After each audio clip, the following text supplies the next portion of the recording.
Hello বন্ধুরা, আজ সকালে আমরা পৌঁছেছি আমাদের প্রিয় ব্যারেন্না লেকশোর ক্যাফেতে। প্রথমে এখানে চেক ইন করার পর আমরা আমাদের কটেজের দিকে যাচ্ছিলাম।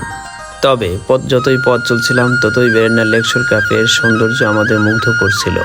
চারপাশে অসীম সবুজ ঘাসের মাঠ এবং মাঝে মাঝে দেখা মিলছে বিভিন্ন ধরনের গাছের সারি, যা এই জায়গাটিকে আরও বেশি সৌন্দর্যমণ্ডিত করে তুলেছে।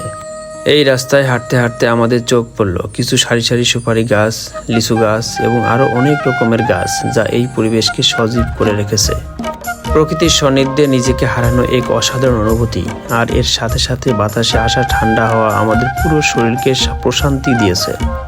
এছাড়া এই ব্যারেন্না লেকশোর ক্যাফেটি কাপ্তাই লেকের পাশেই অবস্থিত, আর লেকের শান্ত পানি আর তার উপর সোনালি আলো ফেলে এক অদ্ভুত রূপ সৃষ্টি করেছে। লেকশোর ক্যাফের সারি সারি গাছের মধ্যে ফাঁক দিয়ে লেকের পানির শান্ত নীরব দৃশ্য আমাদেরকে আরও বেশি মুগ্ধ করেছে।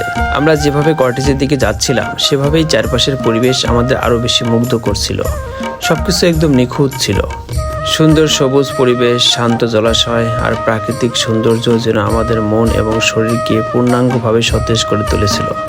প্রকৃতির সাথে মিলেমিশে থাকা আর এখানকার পরিবেশ উপভোগ করা সত্যি এক অসাধারণ অভিজ্ঞতা।